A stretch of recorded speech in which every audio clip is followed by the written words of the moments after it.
Are you guys a no underwear in the house type guys? Fuck Like yeah. you go no underwear in the house with like sweatpants or whatever? Dude, I walk No, around butt ass no, naked because it's here. not comfortable for me. I have this really nice bamboo brand underwear that you get on Amazon.com. Amazon sponsor us. No, And Amazon don't sponsor us. Actually, Amazon, you can go fuck yourself. we'll take their money, bro. We'll take anybody's Yeah, money. that's fair. Anyway, they're just super comfortable. So I'd go underwear, no pants in the house before I'd go no underwear pants.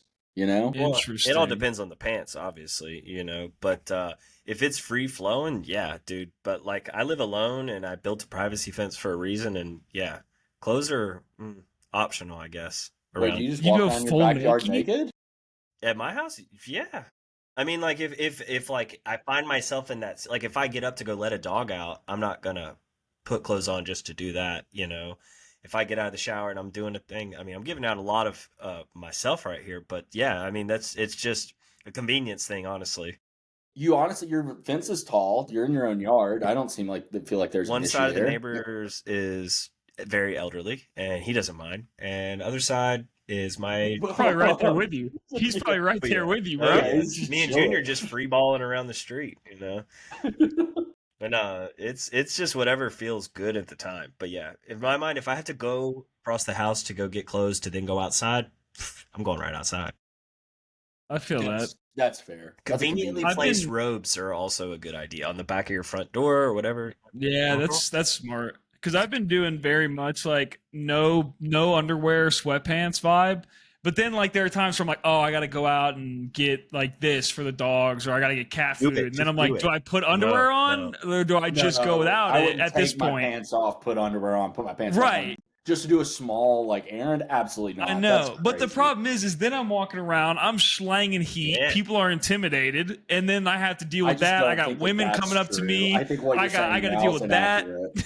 No, all Yeah. of that is very Yeah. No, accurate. I have to make conscious choices sometimes because if I'm going out with just shorts on, no underwear, I just need to know where I'm going, right? And I mean, if I'm going somewhere public but not like presenting something, yeah, sure, I'm just wearing whatever. But if I'm teaching a lesson, then I have to wear underwear just for the sake of if I get pantsed by this dog, somebody's going to get a free show, perhaps. And That's Yeah, that true. has that's happened Yeah. true. on both Let You go. do ends. work in a pantsing I've environment. been pantsed, and the clients I've been with have been pantsed or de-bloused, I guess is a way to put it. And everyone's like, what can you do? It's happening. No judgment. We're free, open communication. But yeah, that Very does nice. happen. No worries, dog Yeah, training. Come get pants. Yeah. no shame up in here. All right. Well, ladies and Interesting. gentlemen, welcome or welcome back. We hope you are at home, no underwear, and relaxing, Yeah. listening to our podcast. It is Totally Biased Music. Blake, Trey, and Anthony. We are back, and today we are reviewing. You forgot Oh, Evan. killer. It was all killer, no filler. Some 41 and the Social Network. David Fincher, which is my pick. Get the fuck out of the way. Um, Levinsky. which is my movie pick.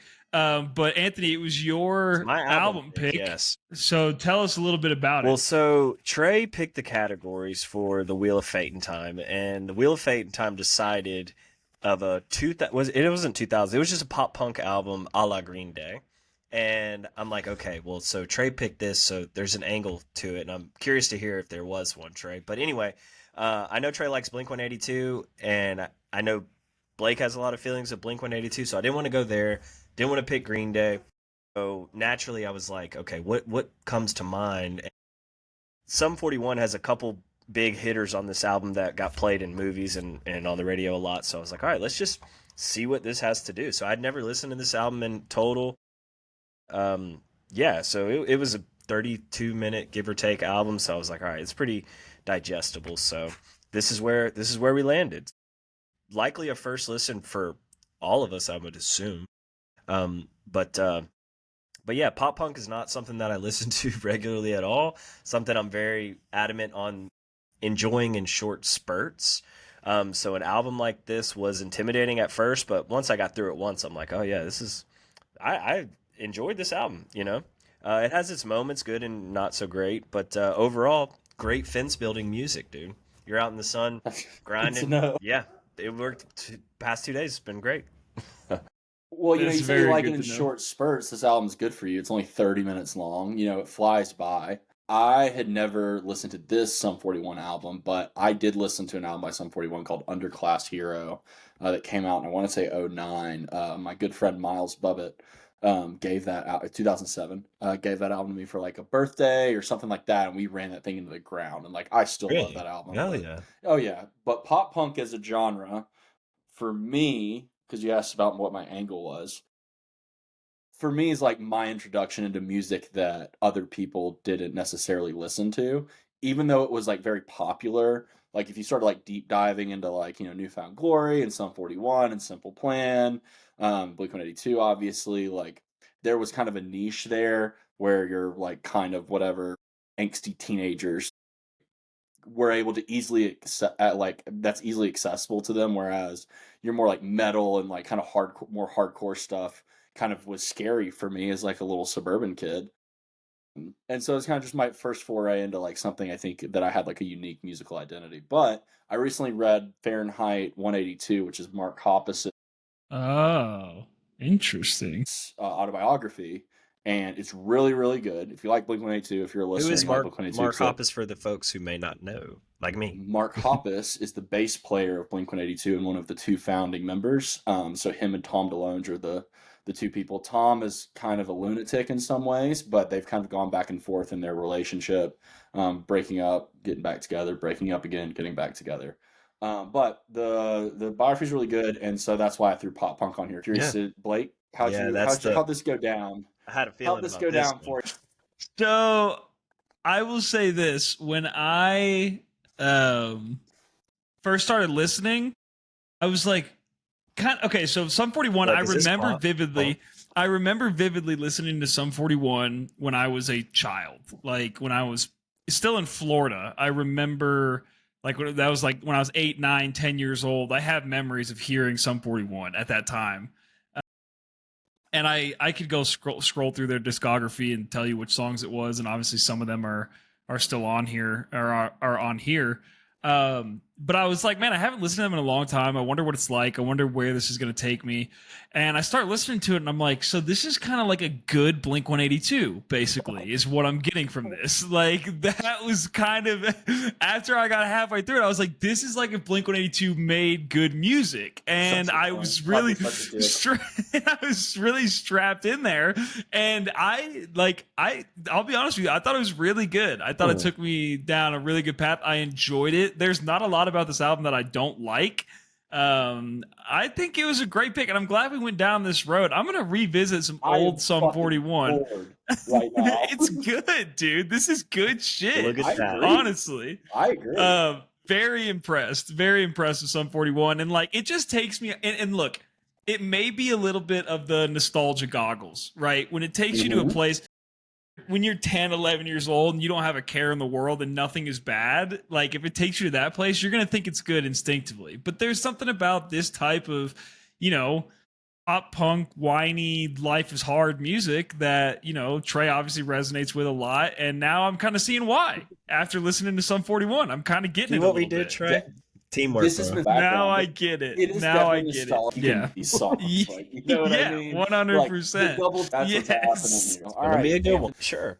Yeah, well, it's you're our worth pick. saying too, this is their debut album, right? That's pretty big deal, I'd say. It sounds Mm-hmm. super clean throughout the fidelity is ideal. Mastering is ideal. And these guys were 21 when they released this, So that's I think there's a lot to that. And it's also worth noting that they played apparently their last show. They're Canadian. They're Canadian. I think that's worth Yeah, I mentioning. saw Yeah. that. But they played their Hey. last show earlier this year, January. So they're not performing or a band anymore. So shout out, rest in peace, Sum 41. But yeah, so top tracks. I'm gonna start with an honorable mention, because I think this Trey may have this. I'll predict Trey has this on his top tracks. But honorable mention, Heart Attack. The sounds right in the beginning. I mean, it's very Blink 182 s that riff, but they don't own that riff. That's just beautiful, So I had to mention that on its own. Number three, I have Nothing on My Back. It's the second song on this album, but in reality, it's the true first track. I mean, it's a tone setter. The drums in this track, the instrumentation throughout this album, especially multiple listens in, gave me a chance to kind of explore different routes from a listening standpoint. But the drums are phenomenal in that track, and it perfectly. It's like an ideal punk track because it really captures that angst energy, but what they do so well throughout this album is they build it and then they'll bring it back down and then rebuild it. And that, to me, that type of progression is just that's the recipe for me. So Nothing on My Back is my number 3 top track. Number 2 top track, I'm going to put Fat Lip at number 2. I did have it at number 1, but I'm going to change it back to number 2 because that's a song I had grown up with. You know, I first got my car. That's one of the ones that was in rotation just to hear what it felt like moving to that song. But the energy is beautiful. The breakdown's phenomenal. Iconic track. But my number 1 track, hadn't heard this song at all until listening to this album. But it is Handle This. Not a typical punk track, but an amazing track in itself. You know, I like a lot of the vocals in this album, you know, and the way that they're singing is that type of, you know, some may say whiny type of vocals, but I don't say that at all. I mean, it delivers what it needs to, and it doesn't feel annoying at all. Really dug it. And I think some of the lines are really clever too. I mean, yeah, they're young and they could be taken as campy, but like, yeah, waking up is hard to do, especially as a fucking teenager, right? I mean, and so you've lost something you cannot find. I mean, there's little lines in there that really do resonate, I think, along with the music itself and the energy in this album. So Handle This, first time hearing it, floats to the top for me. Very nice. Trey? You don't want to hear this, Trey? This is going to be good. I'll be right back. Yeah, I'll chill until because I gotta. I always wait until the last second to do the Wheel of Fate and Time, like setting it up and doing my picks. So I had to write everything down, and now I got to get the wheel ready. But I got some bangers for your categories, Anthony. Right. I'm not gonna spoil anything for the listeners, but this is some good stuff for us. That's what I'm talking about. What's good for us? Oh, Trey, but you can't turn your... Oh, my God, your echo, though. You won't be able to turn on your echo cancellation. I'll turn my audio way down. There we go. All right, cool. What's good for us, though? What's good for us is Blake loves this album. So good for us. That, but also I got some bangers for my Wheel of Fate and Time picks, but I'm not spoiling anything yet. Good. All right, cool. So my top 3 tracks. I thought I was going, but that's cool. I thought I was going. That's why you said you were going to riff. Oh, I was riffing so that you could come back to hear mine, but you got it. It's all you. Man, we've been doing this for 109 episodes. We still haven't figured out our fucking order of operations. What is this amateur hour bullshit? And it's all my fault too. All right, so I have number 3. I have Crazy Amanda Bunkface. I have this for a couple reasons. One, I really like to think of when Blake gets in an argument with Amanda, he's going to call her at some point Crazy Amanda Bunkface. Because, like, it's a funny insult, and, like, it would diffuse the situation, which feels like a Blake move.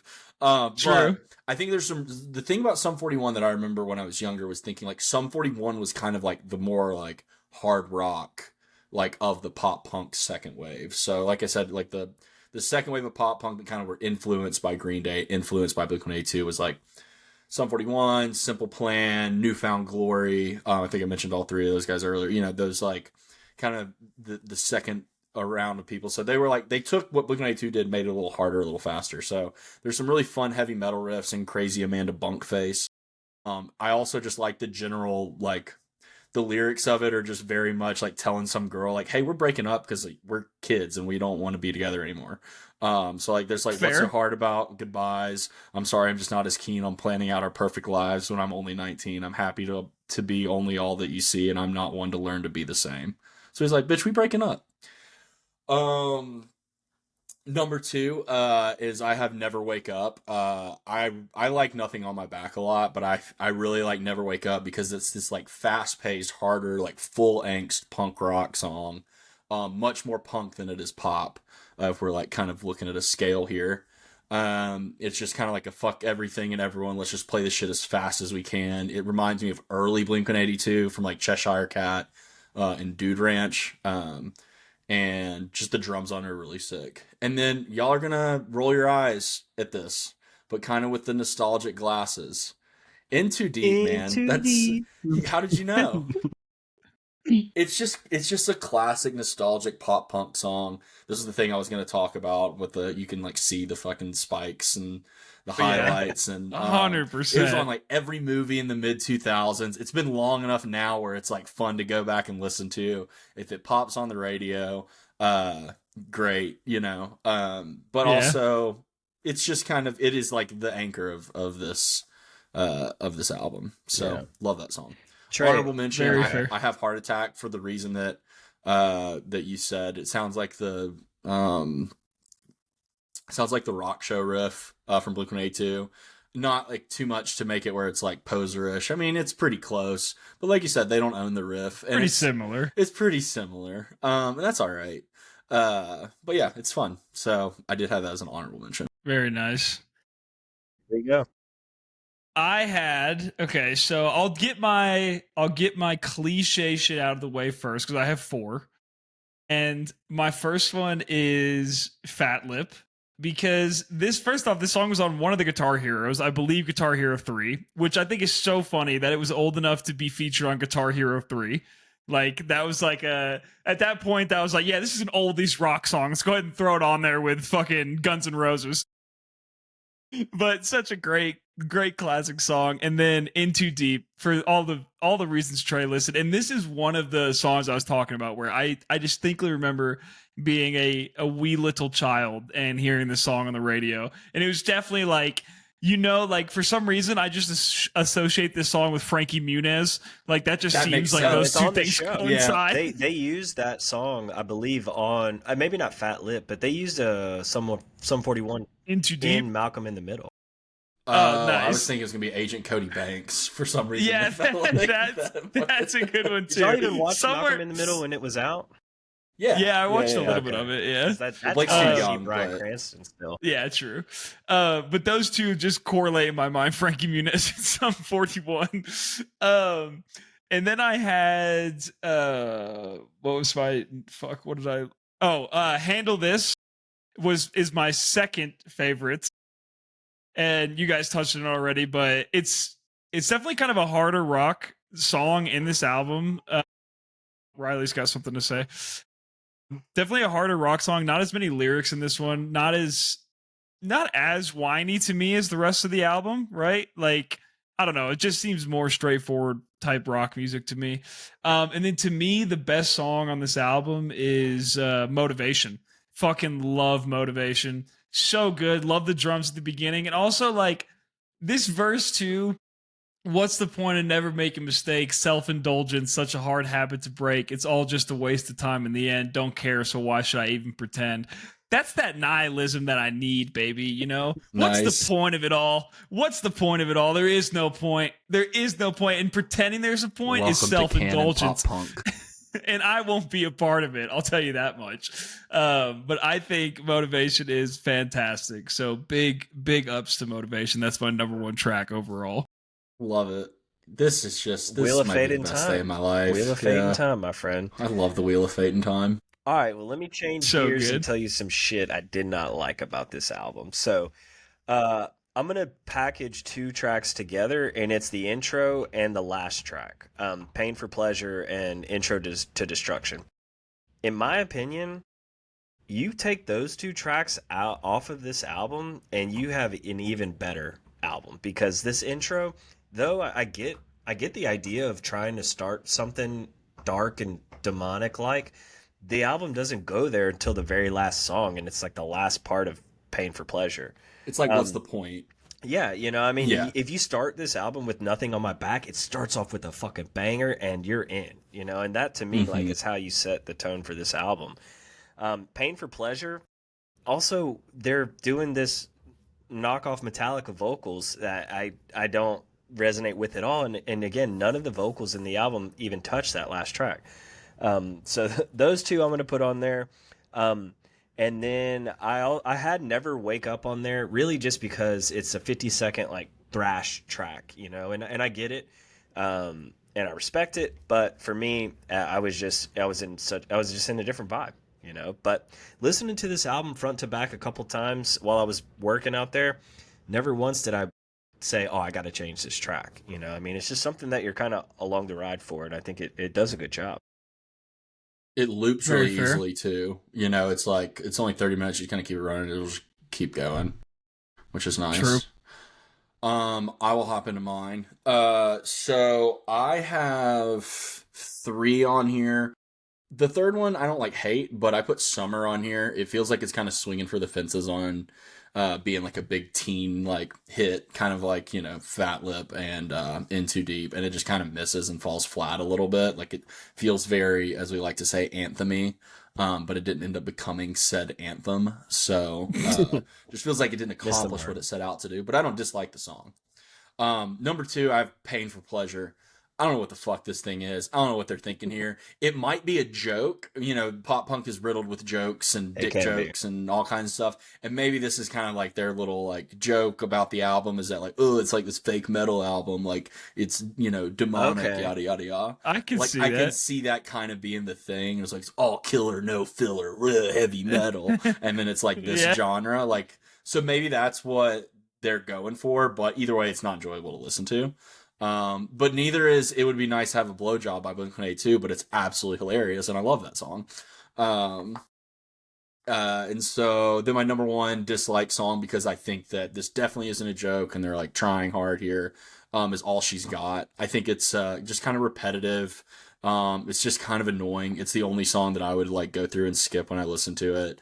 It's like by the end of the song, I was just like, all right, I'm ready for this to be over. And it's only 2 minutes and 21 seconds, so that's not a great sign. Right.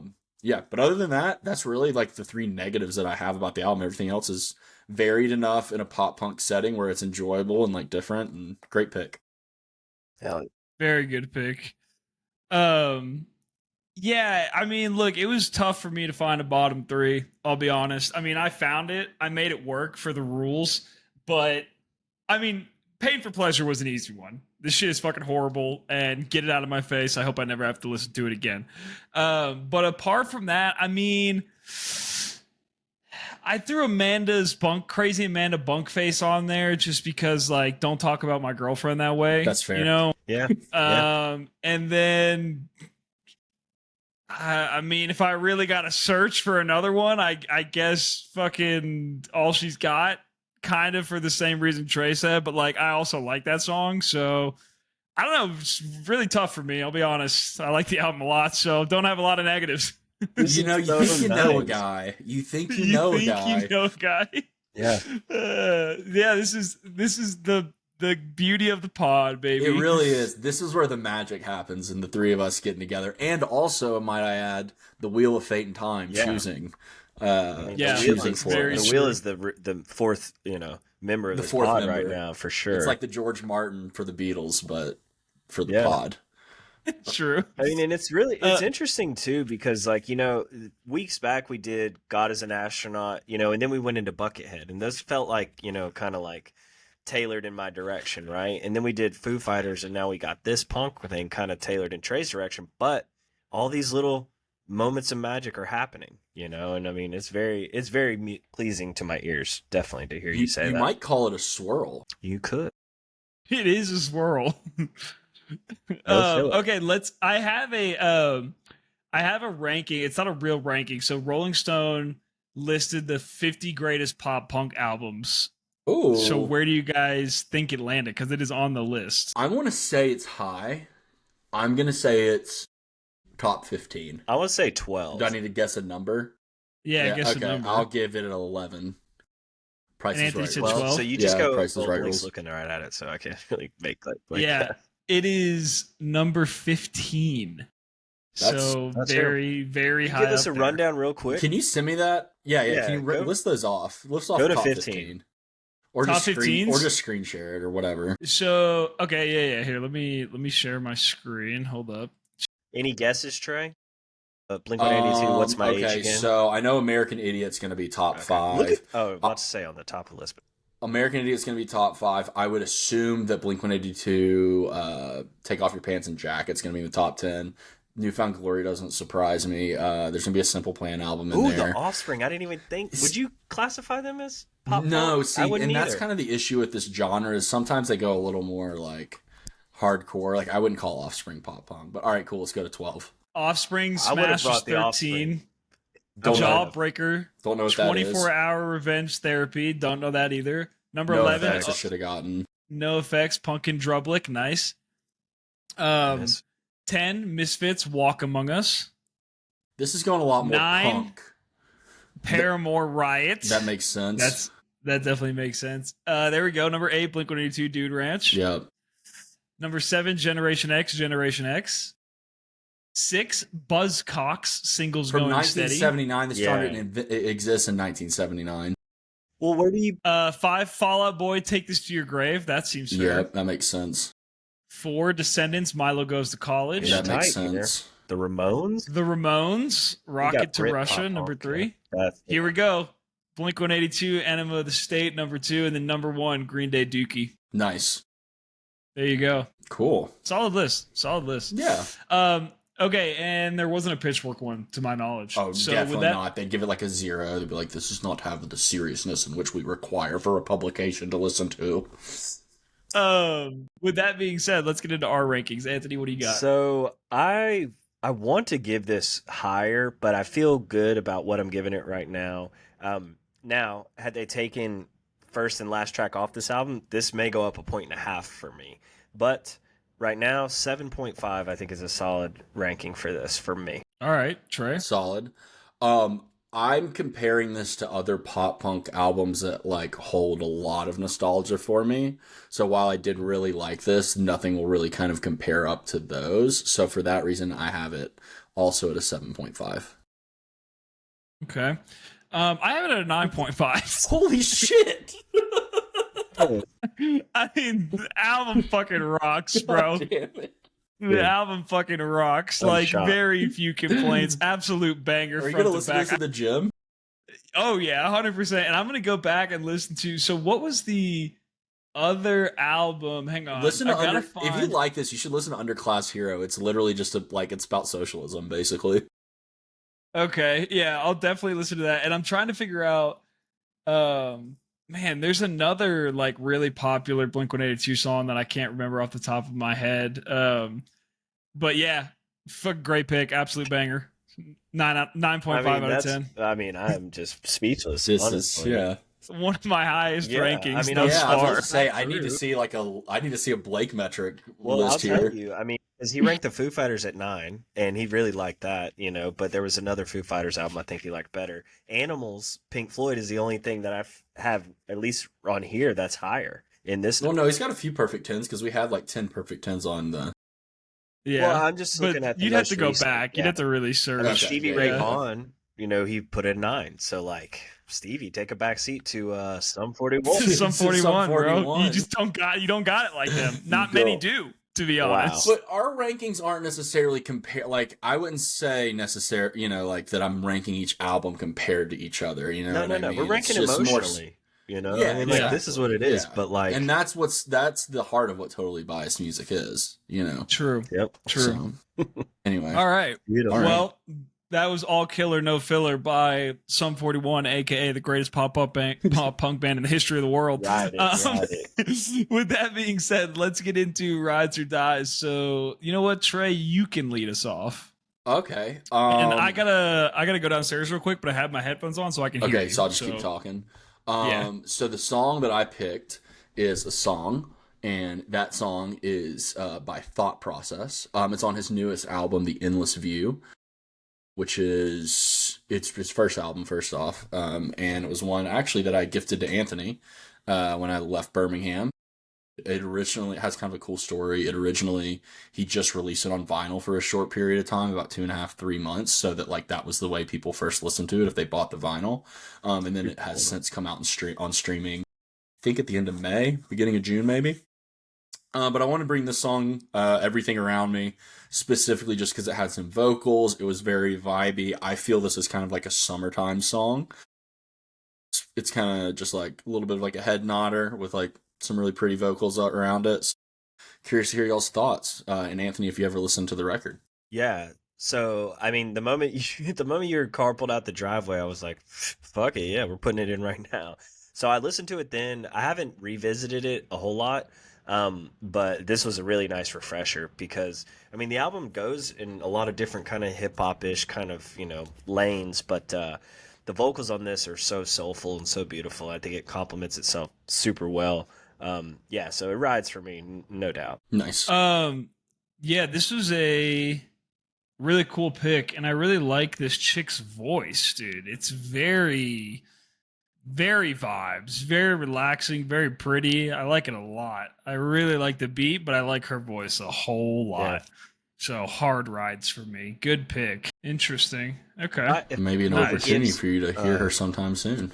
Yeah, that would be sick. Hell yeah. Do they? I assume so. I don't know that for a fact. Sorry. If I say it gives you Macy Gray vibes, do you? I don't know who that is.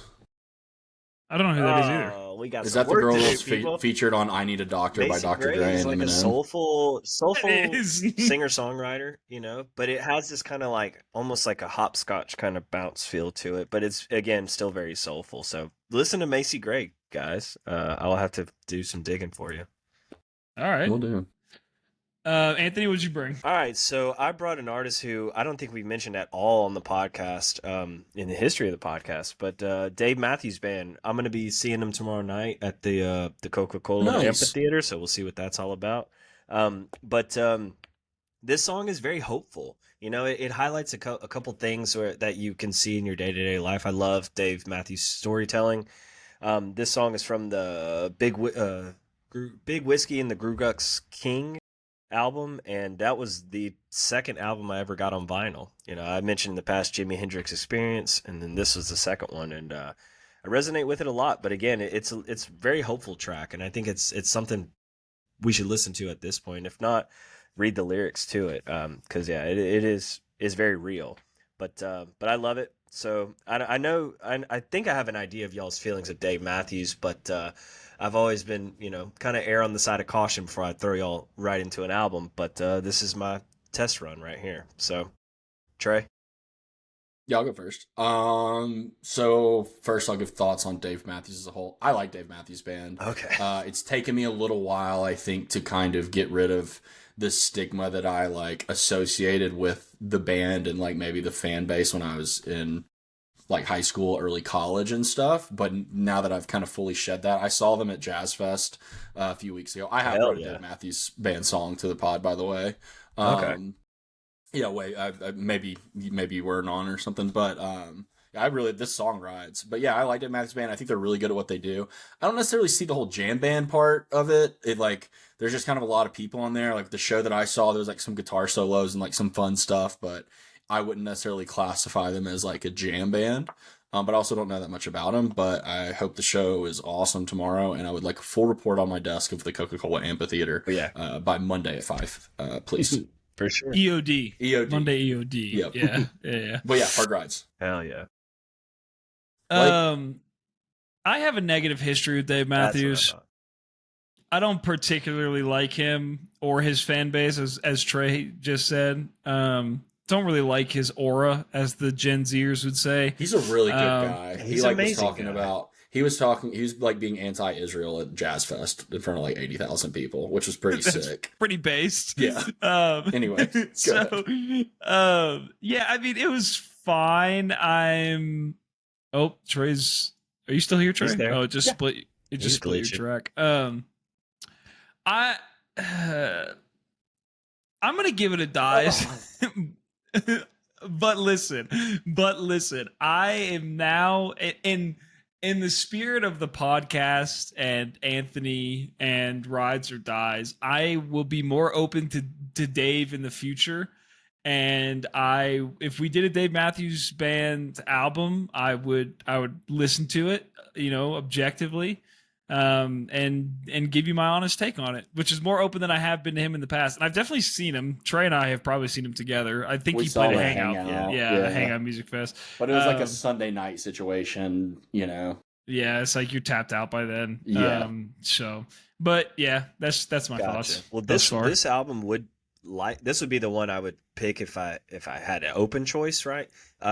it's pretty much a tribute to his saxophone player who had since passed, Leroy Moore, and it features him a lot on that album. So I mean, That's cool. for me, Dave Matthews, it's all about the instrumentation. I mean, you're gonna get energy, you're gonna get charisma, you're gonna get vocals, you're gonna get weirdness, but like it's a fucking party, and I think that's something that every time I've seen him, my sister and I, this is the band we go see together, and this is be like maybe like our third different state seeing them as a band together. So excited for it, but Nice. we'll get there when She's the gonna time's go with right. you. Mhm. She's gonna go with you tomorrow. Yep. Mm-hmm. Good for her. What a Break champ. from the Postpartum, babies. like 3 weeks, right? Yeah. So we planned this. I Hell mean, yeah. we were like, if it doesn't work, I'll make adjustments, but it's gonna work. Nice. Nice. Hell yeah. All right, Blake. All right, so Blake. there's a specific reason I brought this song. Can anybody guess why I brought it? I don't know, but I would love.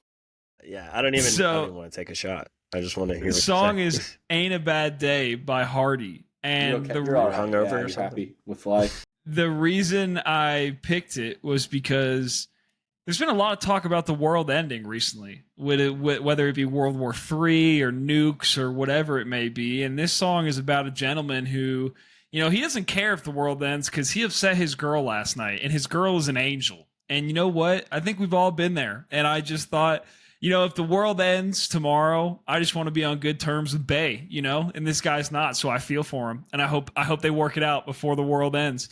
And so that's why I brought it, just to make sure you guys know you got to be on good terms with those. Because when the nukes drop, and boy, they are coming, you better be on good terms with those around you. All right. This is you better make sure Crazy Amanda Bunkface loves you. Exactly, and I will. Mhm. So that's why I sent it, and I think it's a great song, great chorus, really gets me going. So I enjoyed it. What did you guys think? All right. Well, I want to take a little moment. So this song, all right, Blake, what genre would you call this? New country? I mean, I think that's accurate. It's a stamp of new country on here, right? Now, in my Yeah. opinion, the difference between at least this song and the quality country music that I really, hang my hat on, as some ranchers may say, is that there's storytelling within this song. So, like, if this song was written the way I wish it was written, the first, kind of chorus, I guess, or whatever, is what happened. He came home wasted or whatever, he talked shit to his wife, whatever happened, right? But then the next course will say he's addressing it. Yeah, I fucked up. Okay, I should have done that wrong. And then the last course will be him making amends with this girl, and the world's not in whatever. Like I want that kind of build and closure to a song, not just somebody saying how he fucked up the whole song. But I don't know Hardy. I don't know why he writes his songs and name in all caps. That's another thing. So for all those reasons combined into one is why this song dies for me. Okay, fair, Trey. When it started, I was like, "Here we go again with some country song." that Blake sent us the like whole just fire-ass strangely country playlist. enjoying. Yeah, right. The fire ass, dank ass, palm ass, part skirt country or whatever the fuck he calls it. And then by the end of it, he had me. Nice. He really did. Hardy had me right in his pocket. Like, That was I feel the plan all along. You fucked up. You really did. And like, it ain't He's a bad day for regretting the it. world. And yeah, I feel Yeah. I made some mistake or two in my life. I've had to stumble back to my woman's house and apologize, hat in hand. And Yeah, She- that's tough. Tail tucked between what my are you legs. gonna do? But hopefully the world doesn't end. I'm having a pretty good time right now, and Yeah, that would fingers kinda crossed. suck. Yeah, but what are you gonna fucking do? Nothing. So Exactly. it's a rides for me if you couldn't tell. Nice. I'm not gonna listen to anything else Hardy does, but I do like the song. Look, I want Fair. to say something on that because Trey just mentioned, I went into this album a little bit. I went to the song called "A Rock," which is the title track of that album. And if you listen to that song, look at the structure of it because it's almost identical to what I was kind of describing. He uses the term "a rock" in 3 different contexts, and it's creative in a sense, But I don't know shit about Hardy. Is he a Morgan Wallen-esque tier new country? Seems like it. Seems Like, accurate. Morgan I don't think Wallen's he's. a lot bigger. I was about to say, I Sure. don't think he's nearly as popular, but yeah, I'd put them in the same vein for sure. They have a collab on Morgan Wallen's new album. I mean, I'm going to make you guys listen to all 30 tracks of it. So all 31 Morgan Wallen tracks. So strap in for that one. No. All right. I'm gonna call out sick on that. That was Rides or Dies. Now let's get into The Social Network, which was my pick, David Fincher pick. As we talked about last episode, David Fincher, all-time favorite director. Dude's the fucking man. And Social Network to me is very different than anything else that David Fincher has done or did up to that point. It is very much, I mean, the combination with Aaron Sorkin, right? It's very dialogue heavy. There's no action scenes in a movie about Facebook being made.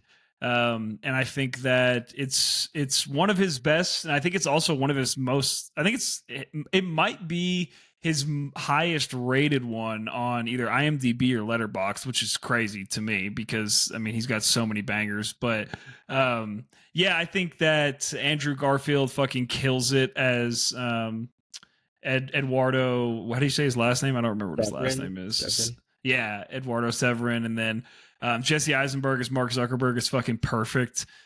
He absolutely nails that role. Justin Timberlake as Sean Parker from Napster, also a great role. I think everybody just does such a great job. And what's funny is Rooney Mara. I don't know if you guys knew this. Rooney Mara is the girl at the beginning that he's like obsessed with. She's also the girl with the dragon tattoo. Yeah. So a lot of Fincher-esque moments in here. Actors he's worked with before, but I just think the dialogue in this movie is so good. So many good scenes, like the scene where he's in when they're going through a deposition or whatever they're doing with everybody in the room, and the guy asks him if he has his attention. He's like, "My attention's back at Facebook because I'm doing something that nobody in this room knows how to do." Such a great moment. But had you guys seen it before? And if you had, how long ago since a rewatch? And did you enjoy it? Trey, you want to go first? Yeah, sure. I've seen this movie many, many times. As you know, David Fincher is also one of my favorite directors. Something that I think you got from me. Okay. But that's actually not true. Blake definitely like kind of turned me on and be like, hey, this guy's fucking awesome.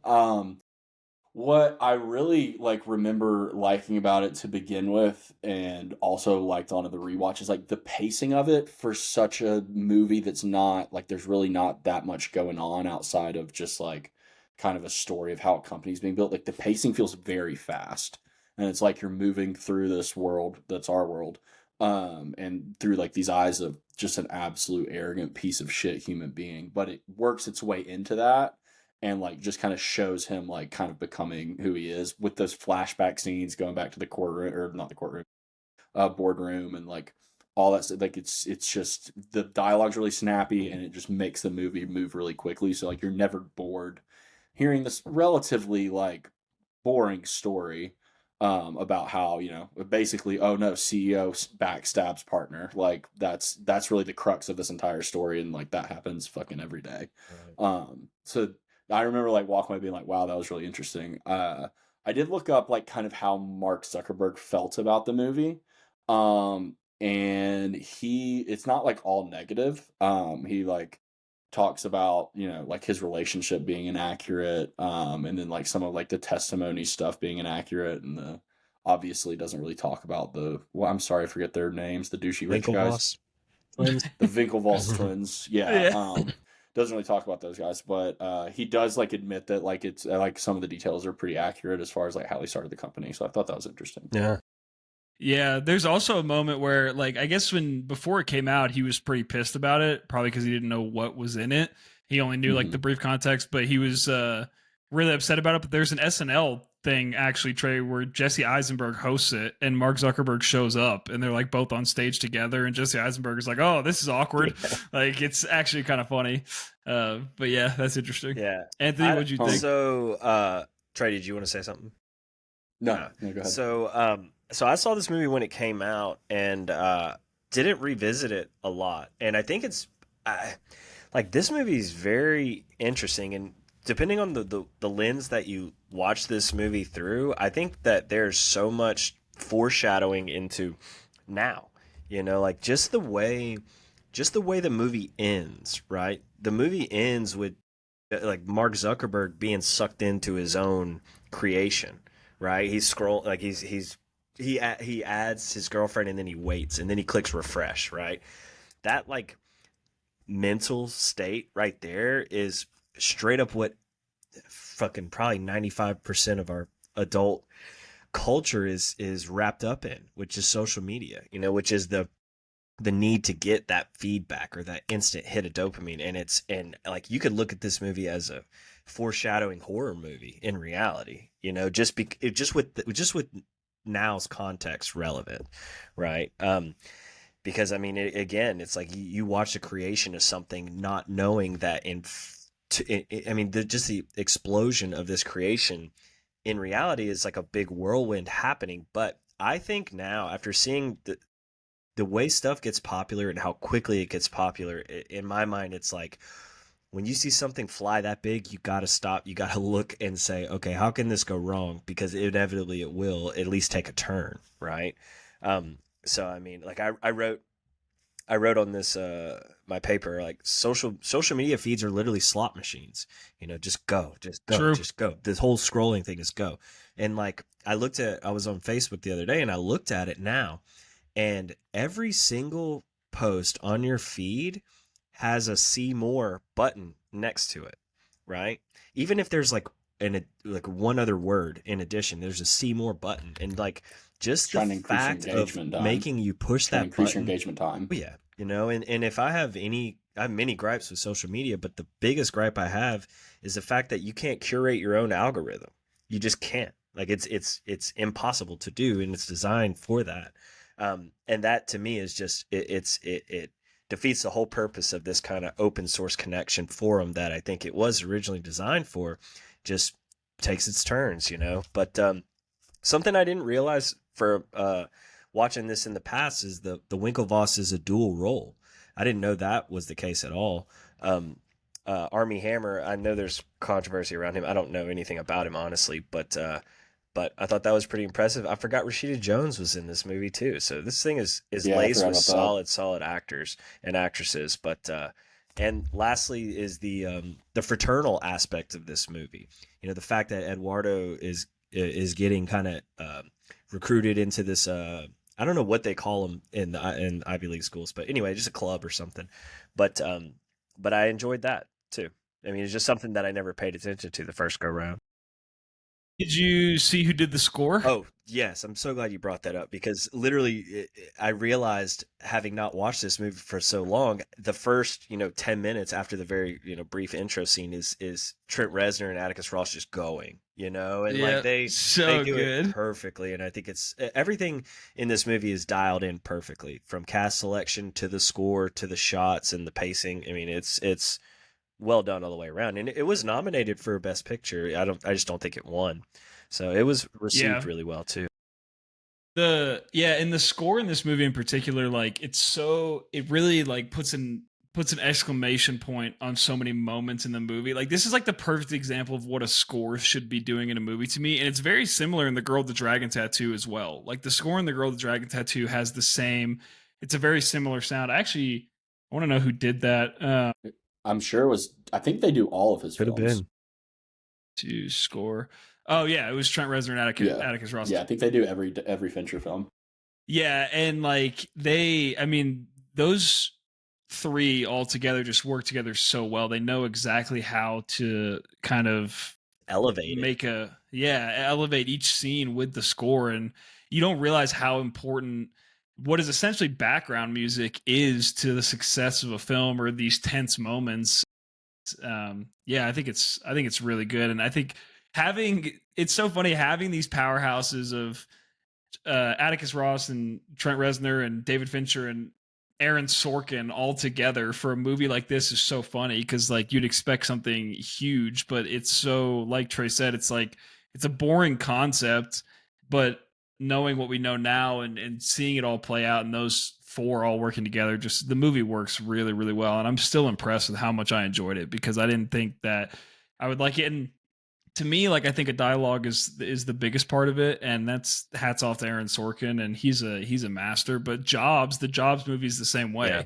way. The one where Michael Fassbender plays Steve Jobs, and um, Aaron Sorkin wrote that too, and just there's so many intensive dialogue scenes that feel like it feels like a fucking battle or a war happening with words, and he's just so good at what he does. Yeah. So definitely dope to revisit this movie for sure.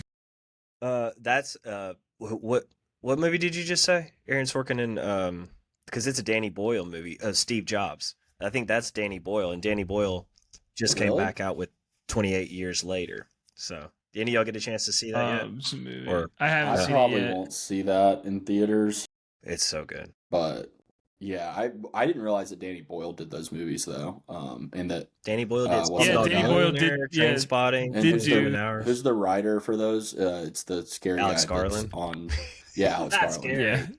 Yeah. Whatever, man. This shit scares me. All right, it's a very heartfelt movie.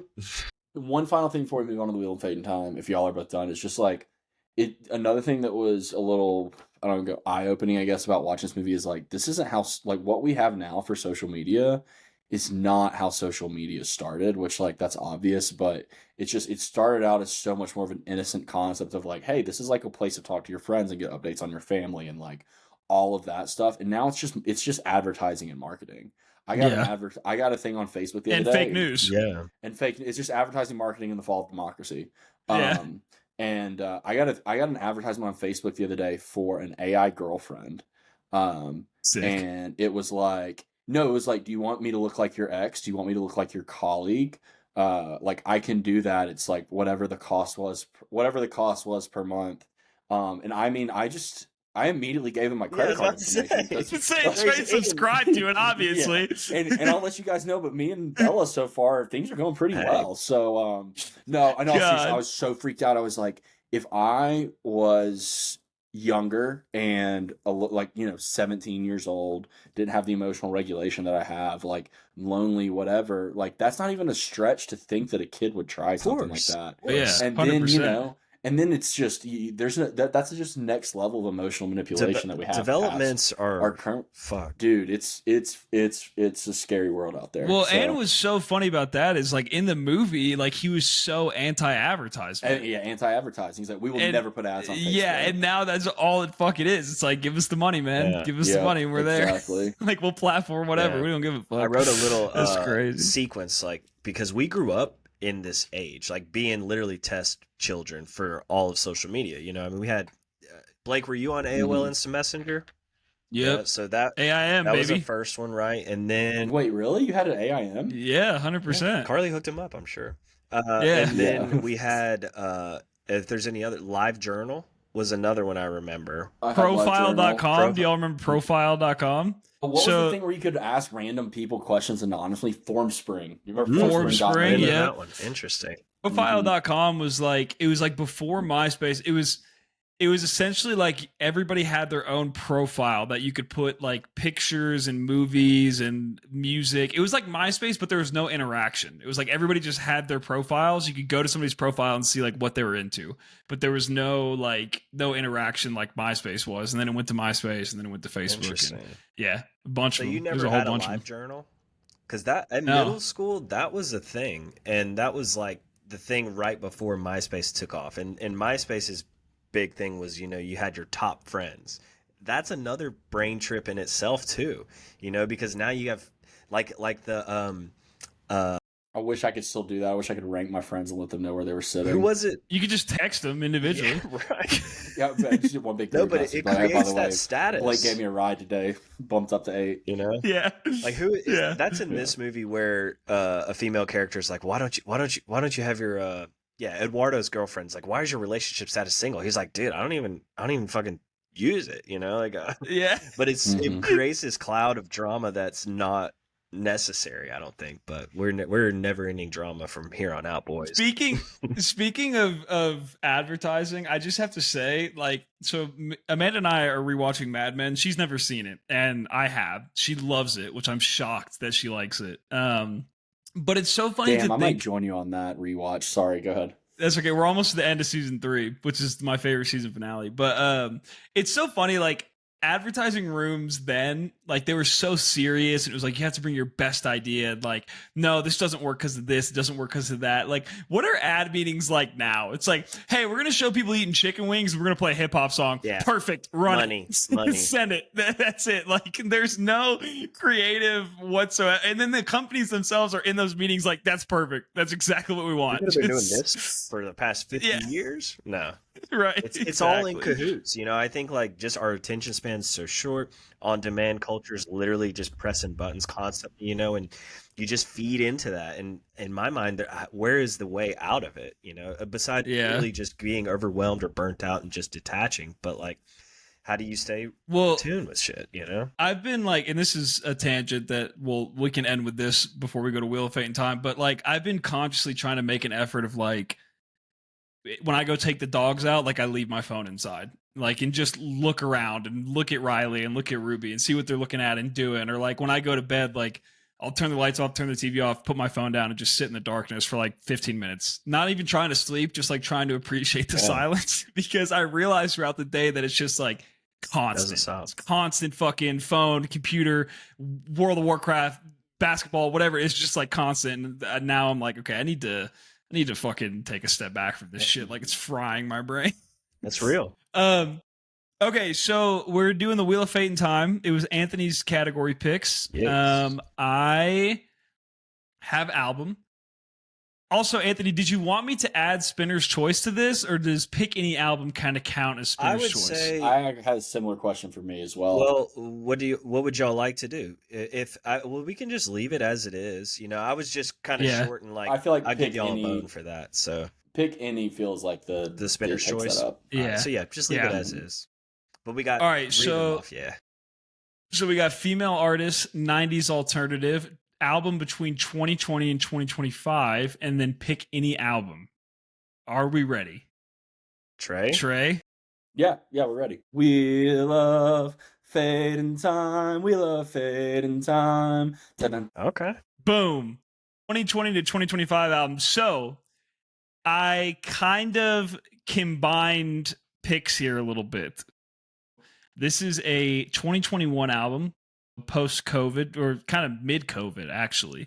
And it is a female artist. And we are going to do 30 by Adele. Okay. Interesting. I'm glad. And just I'm glad you did that because you had that for pretty much 3 album picks. Like you could have any of those. You could have picked her. And you said a while Yeah, back that sure. you had a banger for a female album. So that's I was kind of I do. shoehorning that. I wanted to didn't- see what it was. I didn't use it. I still Oh, have shit. it. I still have it in the Oh, back shit. pocket. This isn't Okay. it. So Okay. Note. all right, 30 from Adele. Okay, now Trey, you are something you've never seen, Stanley Kubrick, David Lynch, or pick any film. Are you ready? Yep, ready. Hit it. We love fate and time. We love fate and time. Dun, dun, dun, dun, dun. Oh yes, 2 sir. yellow categories. Yes, sir. Okay. Yellow wins. All right, for David Lynch. I've never actually seen a David Lynch film. Perfect. So I just went with the most popular one, and I also think that's there's a Mac Miller line about it, but I couldn't find that line. So I picked Mulholland Drive. So I've never seen it. Blake, I will be in Denver Wednesday morning, so maybe we could watch it together. All right. Let me hell give yeah. you a little Fun. preface about Mulholland Drive. All right, you got to pay attention. All right, it's probably my favorite one of his movies. So I'm so glad we got there this way. I'm so excited to rewatch it now. But it is a twister, is a brain twister, and David Lynch's films are very. Blake, have you ever seen any of his movies?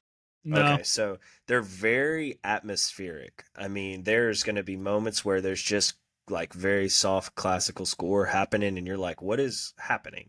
Just stick with it. Just ride this train. And I think both of y'all will be pleased with this one. If you're not, we're going to talk about it anyway. But yeah, this is a wild one. So fuck yeah. I might watch this shit tonight. Hell yeah. Word. Sweet. Cool. Well, good shit, boys. 'Twas a blast. Trey, I will see you soon. How long are you going to be in Denver? A whole month of July. Trey's got a big we'll have weekend plenty of ahead. Time. Hell yeah. So a whole month of July. Let me know if you end up being able to get off for fish because it could be kind of fun. Yeah, true. I'll What are keep your it off posted. days again? Sorry. So I'm off. I'm off some. Yeah, actually. All right, everybody. We'll see you guys. Yeah, bye. Will we see you? Bye.